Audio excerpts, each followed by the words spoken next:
இப்போ season 2ஓட episode 6. போன episode எங்க முடிஞ்சுது? நம்ம ஆர்த்தரை பாம்பை கட்டி வச்சு எல்லாரையுமே பயங்கரமா மிரட்ட ஆரம்பிச்சான் பெர்லின்னு. அவனை பார்த்து எல்லாருமே வேலை செய்ய ஆரம்பிச்சிட்டாங்க. அடுத்த கேம்ப்ல பார்த்தா 2 போலீஸ்காரங்க பரபரப்பா பேசிக்கிறாங்க.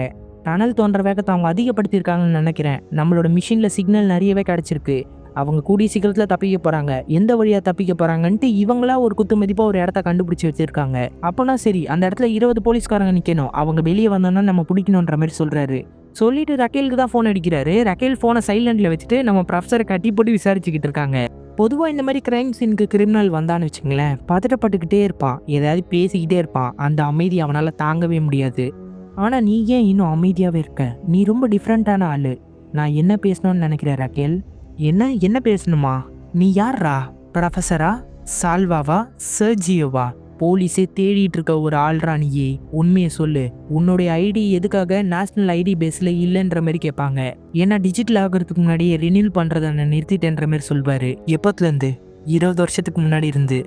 அப்போது 20 வருஷத்துக்கு முன்னாடி இருந்தே எல்லாத்தையும் பிளான் பண்ணியிருந்துருக்குறல்ல. இதுக்கப்புறம் உன்னை தூக்கில் போட்டாலும் எனக்கு கவலை இல்லை.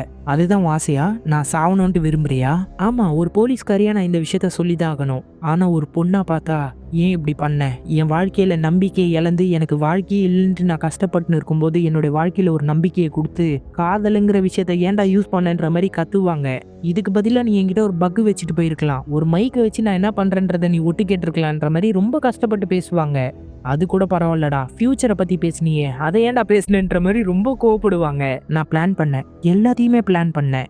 ஒரு அணு அளவு கூட பிளான் பண்ணேன். ஆனால் இந்த விஷயம் என் பிளான்ட இல்லை. என்னை பிளான் பண்ணி நீ லவ் பண்ணலன்னு சொல்றியான்ற மாதிரி கோவப்படுவாங்க. அதுதான் உண்மை ரக்கேல். நான் போட்ட ரூலையே நான் மீறி இருக்கேன். நான் உன்னை லவ் பண்ணுறேன்னு சொன்னோன்னே வேகமாக ஒரு அறை. நான் என்ன சின்ன பொண்ணு நினச்சியா நீ சொல்கிற பொய்யை நம்புறதுக்கு? இல்லை ரக்கேல், நான் உன்னை விரும்புகிறேன்னொன்னே 2வது அறை. எங்க சொல்லு, மறுபடியும் சொல்கிறான்னும் போது மறுபடியும் சொல்வார், மறுபடியும் அறை. தொடர்ந்து ஒரு 3-4 தடவை அரைஞ்சிருவாங்க. அரைஞ்சிட்டு அவங்க ரொம்பவே கண் கலங்கிடுவாங்க. சரி, அப்போனா சரின்ட்டு வேகமாக அங்கேருந்து கிளம்புறாங்க. எங்கே போகிறாங்கன்னு தெரியல, காரை வேற எடுத்துகிட்டு போகிறாங்க. இதை ப்ரொஃபஸர் பார்த்தோன்னே எப்படியாவது தப்பிக்கணுமேன்ற மாதிரி செயினை இழுத்து தொங்கிட்டு இருப்பாரு. அடுத்து டோக்கியோ கட்டினா போலீஸ் வண்டியில வந்து கோட்டை நோக்கி கூப்பிட்டு போயிட்டு இருக்காங்க. உள்ள ரியோ பெர்லின் கிட்ட ப்ரொஃபஸர் கால் பண்ணாரா? டோக்கியோ அவர் எப்படி காப்பாற்ற போறாருன்ற மாதிரி கேட்பாரு. தெரியல, அவர் தான் காப்பாத்துறேன்னு சொன்னாரு. தனியாவை அவர் காப்பாற்ற போறாரு? இல்ல, 5 வருஷத்துக்கு முன்னாடி 4 சர்பியன்ஸ் வந்து டனல் தோண்ட ப்ரொஃபஸருக்கு ஹெல்ப் பண்ணாரு. அந்த ஆட்களை வச்சுதான் அவர் காப்பாற்ற போறாரு. நீ கவலைப்படாத, உன்னுடைய காதலியை ரொம்ப மிஸ் பண்ற போல இருக்கு. இந்த மாதிரி டைம்ல தான் அவங்க கூட பேசின நினைவுகள்லாம் யோசிச்சு பார்க்கணும். ரொம்ப நல்லா இருக்கும் தெரியுமா அப்படின்ற மாதிரி சொல்லிட்டு அங்கேருந்து போயிடுறான். அப்படியே இவங்க 2 பேரும் ரெஸ்ட் ரூம்ல உட்காந்து பேசின விஷயத்த யோசிச்சு பார்க்குறான். ஒரு கட்டத்தில் இவங்களாம் என் ஃப்ரெண்ட்ஸ் ஊர் பேர் வச்சிருக்காங்களேன்ற மாதிரி சொல்லியிருப்பான்ல, அதை தான் யோசிச்சு பார்ப்பான். இங்கே பார், எங்களுக்கு துரோகம் பண்ணிட்டு நீ இங்கேருந்து போனேன்னா அப்படியே கண்காணாத இடத்துக்கு போயிரு. அதுக்கப்புறம் நான் தேடி உன்னை கண்டுபிடிச்சேன்னா நானே உன்னை கொன்னுடுவாண்டான்ற மாதிரி சொல்லிட்டு போயிருப்பா. அதுக்கப்புறம் எந்திரிச்சு போகும்போது அவர் ஒரு விஷயத்த சொல்லியிருப்பா. ஒருவேளை நீ இங்கேருந்து தப்பிச்சு வெளியே போயிட்டேன்னா ஆலிசன் பார்க்கர் ஃபோனுக்கு ஃபோன் அடி. நான் அந்த ஃபோனை ஆன்ல தான் வச்சிருப்பேன். போலீஸ்காரங்க ஒட்டி கேட்டாலும் எனக்கு எந்த பிரச்சனையும் இல்லைன்ற மாதிரி சொல்லிட்டு அங்கேருந்து கிளம்பி போயிருப்பா. அந்த விஷயம் எனக்கு ஞாபகம் வந்தோன்னே ஆலிசன் பார்க்கரோட ஃபோனை எடுத்து அதை ஆன் பண்ணுறான். அதை டேப் சுற்றிட்டு நம்மளுக்கு கேமராவை, வெளியே இருக்கிற போலீஸ்காரங்க அதை ஹேக் பண்ணாலும் கேமராவை அவங்களால பார்க்க முடியல. அடுத்து டோக்கியோ போயிட்டு இருக்க போலீஸ் சொன்னி நிற்கிது. முன்னாடி ஒரு கார் போயிட்டு இருக்கு, அந்த காரையும் பிளாக் பண்ணுறாங்க. அந்த போலீஸ் ஜீப் மேலே ஃபுல்லாகவே பிளாக் கலர் பெயிண்ட் அடிச்சு ஒரு பாம்பை ஃபிக்ஸ் பண்ணிடுறாங்க. கன் சத்தம்லாம் பயங்கரமாக கேட்கும். கார்ல இருக்கிறவங்கள கொண்டாங்க போல இருக்குன்ட்டு பதறிக்கிட்டு பாம்பு விடியறதுக்குள்ள வெளியே ஜம்ப் அடிச்சிருவாங்க. ஆனா அது உண்மையான பாம்பு கிடையாது, டம்மி. வெளியே வந்து ஊந்த ஆள் மேலேயும் கண்ணை வச்சிருவாங்க. அடுத்து கதவை திறந்து கண்ணை நீட்டுவாங்க. டோக்கியோவை பணைய கைதியா போலீஸ்காரர் பிடிச்சிப்பாரு. ஒருத்தர் நான் சரண்டர் ஆயிடுறேங்க அப்படின்ட்டு கண்ணை வச்சு படுத்துருவாரு. ஒழுங்கா இங்கேருந்து போயிடுங்க, இல்லைன்னா இவளை சுட்டுருவேன்ற மாதிரி மிரட்டுவாரு. நீ இவளை சுட்டனா நான் உன்னை சுட்டுருவேன், நீ என்ன சுட்டேன்னு வச்சுக்கேன் இவனுங்க ஒன்று சுட்டுருவானுங்க. எப்படி இருந்தாலும் சாவு கன்ஃபார்ம்டான்ற மாதிரி 4 பேரை மறத்துவாங்க. இதை பார்த்தோன்னே சே அப்படின்ற மாதிரி டோக்கியோவை விட்டுறான். அடுத்து இந்த பக்கம் ஆர்த்தரோ, ரியோ நீ தான் ரொம்ப நல்லவன்னு எனக்கு தெரியும், தயவு செஞ்சு ஹெல்ப் பண்ணுப்பா, என்னால் முடியல, நான் தப்பு பண்ணந்தான், அதுக்கு நீ இவ்வளோ பெரிய தண்டனையான்ற மாதிரி கெஞ்சி கேட்டுன்னு இருப்பான். ரியோ டேப் எடுத்து இதை நோண்டிக்கிட்டு இருப்பாங்க. டக்குன்னு பார்த்தா இங்கே இருக்கிற பட்டனில் ரெட் லைட் எரியும். இவன் தான் டேபை நோண்டி ஏதோ ஒரு வேலையை பண்ணி விட்டான். பேசாமல் இருக்கணுன்ற மாதிரி டேப் எடுத்து வச்சுக்கிட்டு இருப்பான். அடுத்து டென்வர் வந்து பாஸ்போர்ட் அச்சடிக்கிற மிஷினை கொண்டு வந்திருப்பான். இங்கே பார், உனக்காக என்ன நேம் செலக்ட் பண்ணலாம், இந்த நேம் நல்லா இருக்குமேன்ற மாதிரி ஒரு நேம் சொல்லுவா. என்ன இந்த நேமா? இந்த நேம் நல்லா இல்லைன்ற மாதிரி வேற பேர் சொல்லிக்கிட்டு இருப்பா. அப்போ டென்வர் அப்பா உள்ள வருவாரு. இது எல்லாத்தையும் பார்த்துட்டு உன்னோட கன்னை யார் எடுத்தாங்கன்னு தெரியுமான்ற மாதிரி ஒரு கேள்வி கேட்பாரு. உடனே பையன் நம்ம வெளியே போய் பேசலான்ற மாதிரி அப்பாவை கூப்பிட்டு போயிடுவான். அடுத்து கேம்புக்கு கோர்ட்ல இருந்து ஒரு ஃபோன் வருது. 15 நிமிஷத்துக்கு முன்னாடியே ஒலிவிரா வந்திருக்கணும், இன்னும் அந்த வண்டி வந்து சேரலன்ற மாதிரி சொல்லுவாங்க. அப்போ ஏதோ பிரச்சனை, நான் கண்டுபிடிக்கிறேன்ட்டு ஃபோனை வச்சுட்டு ஒரு ஆஃபீஸர் கிட்ட போயிட்டு ஒலிவிராவோட வண்டி என்னாச்சுன்னு தெரியணும், அதை ட்ராக் பண்ண ஒரு யூனிட் அனுப்பிச்சு வைங்கன்ற மாதிரி சொல்லிட்டு சொல்லிட்டு அங்கேருந்து கிளம்பி போறாரு. இந்த பக்கம் வண்டியில போகும்போது டோக்கியோ கிட்ட நிறைய ட்ரெஸ் தராங்க. இது எல்லாத்தையும் போட்டுக்கணுன்னே வெஸ்ட் எல்லாம் போட்டுக்கிட்டு டோக்கியோ பயங்கரமா ரெடி ஆகுறா. அப்புறம் ஒரு ஃபோனை கொடுத்துட்டு, இந்தா ப்ரொஃபஸருக்கு கால் பண்ணு, அவருக்கு மட்டும் கால் பண்ணு, அவர் என்ன பண்ணணும்னு சொல்லுவாருன்ற மாதிரி ஒரு ஃபோனை தராங்க. அப்புறம் வண்டியை ஒரு இடத்துல நிறுத்தினோடனே அவளுக்காகன்னு ஒரு பைக் காத்துக்கிட்டு இருக்கு ஹெல்மெட்டோட. உடனே வண்டியை தூக்கிட்டு பறந்து போயிட்டு இருக்கா. இப்போ அவளுக்கு எங்க போனோம்னே தெரியாது. அவளை காப்பாற்ற வேண்டியது ப்ரொஃபசர் மட்டும்தான். ஆனா அவரையே யாராவது காப்பாற்றணுன்ற மாதிரி நிலைமையில தான் அவர் இருக்காரு. இந்த பக்கம் ஆர்த்தரவால முடியல, வேர்க்குது. அப்புறம் வேலை செய்ய போன எல்லாருமே வந்துருவாங்க. எல்லாருக்குமே சாப்பாடு கொடுத்துட்டு, அங்கேயே பார்த்தியா ஹெல்சிங்கி, நம்ம ஆர்த்தர் உட்காந்துட்டு இருக்கான், அவனுக்கு ஒரு ஹாய் சொல்லுன்ட்டு ஹாய் சொல்லுவாங்க.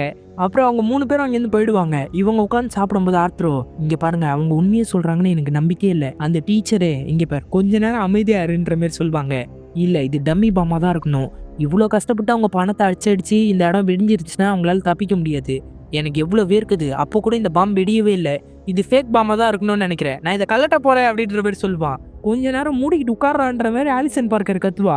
உனக்கு என்னடி தெரியும், நீ மூடிக்கிட்டு இங்க மாட்டிக்கிட்டு இருக்கிறது காரணமே நீதான்ற மாதிரி அவன் கத்துவான்.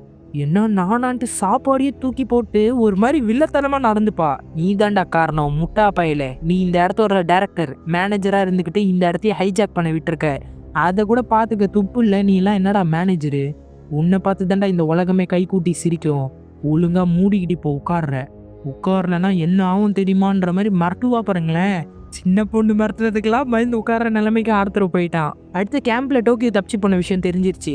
எல்லாருமே இங்க கேளுங்க, நம்மளோட குற்றவாளி தப்பிச்சு போயிட்டா, ஆப்ரேஷன் கேட்டை எக்ஸிக்யூட் பண்ணுங்கன்ற மாதிரி சொல்றான். ஆப்ரேஷன் கேட்டுங்கிறது நேஷனல் லெவல்ல இருக்கிற கொள்ளக்காரன் திருடன் யாராவது தப்பிச்சானா சிட்டி ஃபுல்லா சரௌண்டிங் பண்ணி லாக் பண்ணிடுவாங்க. இதுக்கப்புறம் இவளால சிட்டியை தாண்டி போக முடியாது, சிட்டிக்குள்ளதான் சேஃபா இருக்க முடியும். ப்ரொஃபஸர் இருக்க வேண்டிய இடத்துல போய் இருக்கலான்னு பார்த்தாலும் அந்த இடத்தோட சாவி ப்ரொஃபஸர் கிட்ட தான் இருக்கும். இவ ப்ரொஃபஸருக்கு ஃபோன் அடிச்சு பார்த்தா ப்ரொஃபஸர் ஃபோன் எடுக்க மாட்டாரு. அவ மறுபடியும் வண்டியை தூக்கிட்டு அந்த இடத்துலயே சுத்திக்கிட்டு இருக்கா. அப்புறம் ரக்கேல் இங்க வந்துருவாங்க. உண்மையை கண்டுபிடிக்கிறதுக்காக ஒரு மிஷினை கொண்டு வந்திருப்பாங்க. இதுக்கப்புறம் உன்னால பொய்யே சொல்ல முடியாதுன்ற மாதிரி சொல்லிக்கிட்டு இருக்காங்க.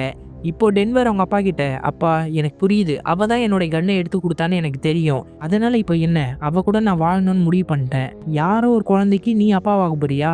ஆமா, அந்த குழந்தைக்கு இன்ஷியல் தர கூட நான் ரெடின்ற மாதிரி சொல்லுவான். இது எப்படி தெரியுமா இருக்கு, பிரச்சனையை நம்ம தலையில நம்மளே போட்டுக்கிற மாதிரி இருக்கு.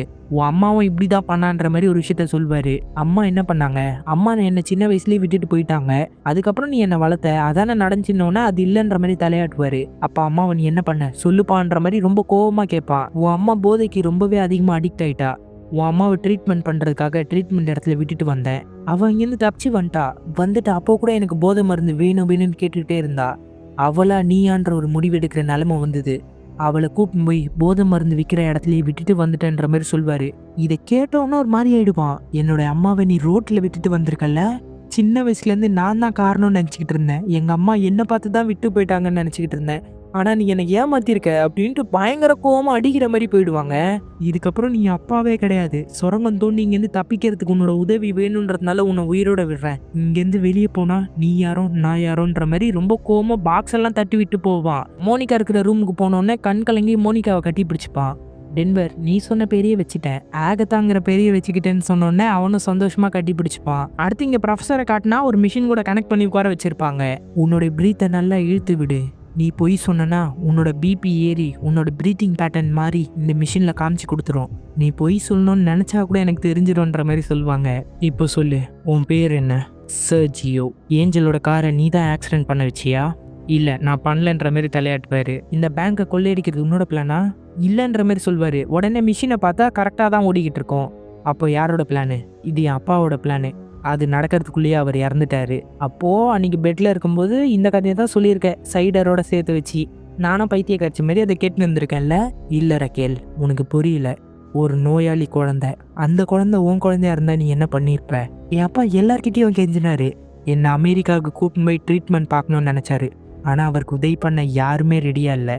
அதுக்காக தான் என் அப்பா திருட ஆரம்பித்தார், என்னை காப்பாற்றணுன்றதுக்காக. அவர் பண்ணது தப்பு தான், ஆனால் அதுக்காக அவர் சாகணுமா அப்படின்ட்டு கண்ணில் கண்ணீர் விட்டுட்டு பேசுவார். இதை கேட்டு ரக்கேலும் கண் கலங்க ஆரம்பிச்சிருவா. நீயும் நானும் பேசின அந்த டேப்பை ரிலீஸ் பண்ணா என்னோட பேர் கேடும், அது தெரிஞ்சு தானே நீ பண்ணன்ற மாதிரி கேட்டால் ஆமான்ற மாதிரி சொல்வார். நான் இன்ஸ்பெக்டர்ன்றதுனால தானே என் கூட சுற்றினேன், என்கிட்டேருந்து தகவல் தெரிஞ்சுக்க தானே என் கூட வந்தேன்ற மாதிரி கேட்டால், இல்லை ரக்கேல் நான் உன்னை விரும்புகிறேன், அதுதான் உண்மை, நீ என்ன நம்பலனாலும் அந்த மிஷினை பாரு, நீயும் என்னை விரும்புகிற, அப்படி இல்லைன்னா என்னை ஜெயிலுக்கு அனுப்பாமல் இங்கே என்ன பண்ணுற? என்னை ஏன் இப்படி விசாரிச்சுக்கிட்டு இருக்க, அதுதான் உண்மைன்ற மாதிரி சொல்வாரு. உடனே ரக்கேலுக்கு ஃபோன் கால் வரும். எடுத்து பார்த்தா கேம்ப்ல இருந்து தான் பேசுவாங்க. ஒளிவீர் அந்த மாதிரி தப்பிச்சிட்டான்ற மாதிரி விஷயத்த சொல்லுவாங்க. எல்லா போலீஸையும் அலர்ட் பண்ணுங்க, வேர்ல்டு லெவல்ல கூட அவளை தேட ஆரம்பிங்கன்ற மாதிரி சொல்லிட்டு போனை கட் பண்ணிடுவாங்க. இங்க இருந்துகிட்டே எப்படி அவளை காப்பாத்தினன்ற மாதிரி கேட்பாங்க. இங்க வரதுக்கு முன்னாடியே எல்லாத்தையும் செட் பண்ணிட்டு தான் வந்தேன்ற மாதிரி சொல்வாரு. அவர் அந்த ஜோக்கர் கெட்டப்போடையே இவங்க 4 பேரையும் பார்த்துருப்பாரு. சாரி, ஒரு வேலையை முடிச்சுட்டு வந்தேன், அதனால தான் இந்த கெட்டப்பில் இருக்கேன். அப்போ ஒருத்தரை பார்த்து உங்களோட பிரதருக்கு இப்படி நடந்ததுக்கு சாரின்ற மாதிரி ஆறுதல் சொல்வாரு. இவர் யாருன்னு தெரியல, ஒருவேளை ஹாஸ்லோக்கு சொந்தக்காரராக இருப்பாரோன்ட்டு கொஞ்சம் டவுட் வருது. இப்போ கூட நான் எந்த ஒரு எதிர்ப்பும் காட்டாமல் உங்ககிட்ட ஏன் உண்மையை சொல்லிக்கிட்டு இருக்கேன். இதுக்கப்புறம் உங்ககிட்ட போலியா நடக்கிறது எனக்கு பிடிக்கவே இல்லை. போதும் நிறுத்துறா, இதுக்கப்புறம் என்ன சொல்கிறதா இருந்தாலும் ஜட்ஜு முன்னாடி வந்து சொல்லு, எந்திரிச்சு நடன்ற மாதிரி கண்ணை வச்சு கூட்டின்னு போயிட்டு இருப்பாங்க. ஒரு கட்டத்தில் நின்றுவாரு. போடா முன்னாடி போடான்ற மாதிரி மிரட்டுவாங்க. என்னை மன்னிச்சுட்டு ரக்கேல் அப்படின்ற மாதிரி கன்னை பிடுங்க ட்ரை பண்ணி அவங்கள சோக் போடுவார். அவங்க நினச்சிருந்தா கன்னை வச்சு சுட்டுருக்கலாம். அவரோட கழுத்தையே வச்சிருப்பாங்க. ப்ரொஃபஸரும் அவங்களோட கையை பிடிக்க மாட்டார். சுற்றுவேன்ற மாதிரி மிரட்டுவாங்க. ஆனால் உண்மையாக சுட மாட்டாங்க. அதுக்குள்ளே மயக்கமே போட்டு அதே இடத்துல உட்காந்துருவாங்க. அடுத்து டோக்கியோவை காட்டினா அவள் பைக்கை ஒரு ஓரம் நிறுத்திட்டு நம்ம ரியோக்கு தான் ஃபோன் அடிக்கிறா. அதாவது ஆலிசன் பார்க்கரோட ஃபோனு. இவங்க அந்த ஃபோனை டேப் பண்ணுறாங்க. ரியோ, நான் தான் டோக்கியோ பேசுகிறேன். டோக்கியோ எப்படி இருக்க, எங்கே இருக்க? இல்லை சொல்லாத, அவங்க கேட்பாங்க. இதுக்கப்புறம் அவங்க கேட்டாலும் பரவாயில்ல, என் அம்மா சொன்ன அந்த மாய கதவு அதை திறக்கலான்னு முடிவு பண்ணிட்டேன். அதை திறந்து அந்த சொர்க்கத்துக்குள்ள நான் நுழைய போறேன். என்னோட தேவதை என்னை காப்பாற்ற வரலன்ற மாதிரி ப்ரொஃபஸரை மீன் பண்ணுவாங்க. இவன் என்ன சொல்றான்றதே அவனுக்கு புரியாது. அதே மாதிரிதான் கேம்ப்ல இருக்கிறவங்களுக்கும். அதுக்கப்புறம் பார்த்தா அவன் பைக் ஓட்டுன்னு மெதுவா போயிட்டு இருப்பா. எங்க போறான்னு பார்த்தா போலீஸ்காரங்க இருக்கிற இடம் அந்த ராயல்மெண்ட் பக்கத்துல தான். அவ பைக்ல போறத பார்த்தோன்னா ஒரு போலீஸ்காரர் தகவல் தராரு. கண்டிப்பா அது அவளை தான் இருக்கணும்னு போலீஸ்காரங்க அவ பக்கத்துல வராங்க. ரியோக்கு இப்பதான் புரியுது டோக்கியோ உள்ள வர போறான்ட்டு. பயங்கரமா எல்லாருக்கிட்டையும் காத்தி சொல்லி அவளுக்கு பேக்கப் தரணும்னு ஓடிக்கிட்டு இருக்காங்க. அவளா வேகமா வண்டி ஓட்டுன்னு இருக்கா. எல்லா போலீஸ்காரங்களும் ஷூட் பண்ணிக்கிட்டு இருக்காங்க. டென்வரோட அப்பா தான் மாஸ்க் போட்டுன்னு போறாரு ரியோ கூட. வெளியே சுடுற போலீஸ்காரங்களை இவங்க டைவர்ட் பண்ணிக்கிட்டு இருப்பாங்க. ரொம்ப வேகமா வண்டியில வந்து ஒரு ஜம்ப் அடிப்பாங்க.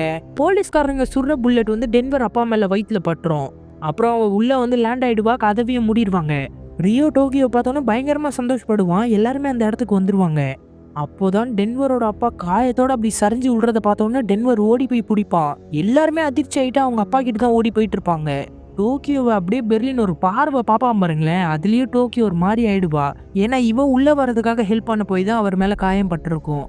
அவ என்னடா இப்படி ஆயிடுச்சுன்னு ஒரு மாதிரி கஷ்டப்படுறதோடையே சீசன் 2ஓட எபிசோட் 6ஐயும் முடிக்கிறாங்க. இது வரைக்கும் நம்ம சேனலை சப்ஸ்கிரைப் பண்ண பார்த்துருந்தீங்கன்னா சப்ஸ்கிரைப் பண்ணிக்கோங்க. சோஷியல் மீடியாவில் நம்மளை ஃபாலோ பண்ணாதவங்க டிஸ்கிரிப்ஷனில் லிங்க் இருக்குது, அதை யூஸ் பண்ணி ஃபாலோ பண்ணிக்கோங்க. தேங்க்யூ.